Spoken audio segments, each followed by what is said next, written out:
Welcome to our webinar series on New Jersey tax reform. My name is David Katowski, and I'm joined by Matthew Setzer. We're both lawyers with Reed Smith's State Tax Group. We've got over 40 lawyers, CPAs, and paralegals across the country who do nothing but state tax. We also have one of the largest New Jersey tax practices with 15 lawyers that are licensed to practice in the state. Our question and answer for this webinar today is whether a national bank will have to file a CBT return for the 2019 privilege period.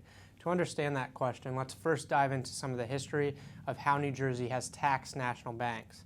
The CBT statute requires banks to pay CBT like regular corporations. For purposes of this webinar, when we mention regular corporations, we are referring to non-banking corporations.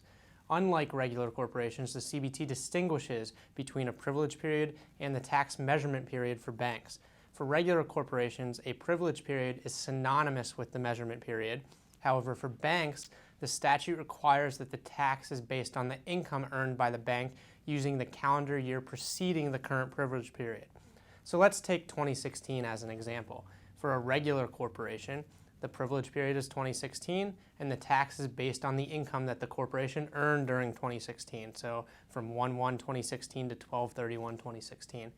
Compare that to a bank. For calendar year banks, 2016 is still the privilege period, but the tax measurement period is based on the income that the bank earned during 2015, from 1/1/2015 to 12/31/2015. Now enter New Jersey tax reform. Combined reporting is effective for privilege periods ending on or after July 31st, 2019. However, the combined reporting provisions do not address how banks should file as part of the combined group. There is no discussion in the combined reporting provisions harmonizing those previous bank provisions that we discussed with the combined reporting provisions. Yeah, I think we clearly have an oversight here. It's not something that the legislature was focused on. The bank provisions that we're talking about, they're back at the end of the statute, and I don't think anybody frankly read them when they adopted combined reporting. So we've actually only have seen a few instances where our clients, banking clients, actually file their CBT BFC 1 returns under the provisions that Matt was talking about, where you take your current privilege period and you compute the tax on that privilege period based on the income from the prior privilege period. So in other words, most banks have filed and paid tax like any other regular CBT taxpayer. So back to the 2016 example that Matt used, most banks that pay tax for this 2016 privilege period would have filed and paid tax based on their 16 income instead of paying tax on their 15 income, which is what the statute would otherwise provide. So how should banks file for privilege periods for which combined reporting is effective? The division has now issued a technical bulletin on the topic. For calendar year taxpayers, the division's policy is that taxpayers should file two returns: a 2019 BFC 1 that reports the bank's 2018 income, and then report their 2019 income on the combined group's return. For fiscal year taxpayers, the division's policy is that the taxpayers should also file two returns: a BFC 1 reporting their 2018 calendar year income, and a short period return, a BFC 1F, covering January 1st, 2019 through the end of the month of the combined group's group privilege period. After these returns are filed, the fiscal year bank will then join the combined group for the fiscal 2020 group privilege period. To the division, this eliminates the mismatch between the CBT provisions specific to banks that Dave discussed and to regular corporations. But Dave, does this really solve the problem, and are there positions that taxpayers can take? Yeah, so the problem with the division's solution here, and again, they're in a tight spot because the legislature clearly didn't anticipate this problem. But what the division has done is said, well, why don't you file two returns for the same privilege period? Yeah, the income for the one privilege period is going to be your prior period income.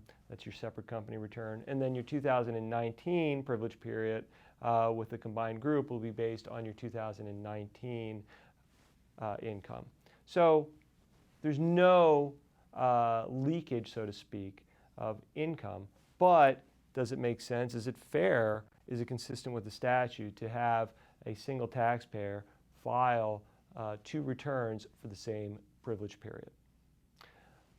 You have arguably a position there that you've got a privilege tax. It's not an income tax, and that's an important distinction for New Jersey because it's a privilege period. it means that you have to add back your exclusion for federal obligations.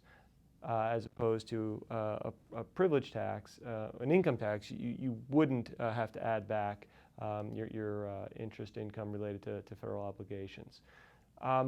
So it's important for the division to maintain that distinction. So if you have a single privilege, a single year on which the tax is computed for that privilege, does it make sense to file two returns? Arguably no. So the solution there would be to file only one return per privilege period.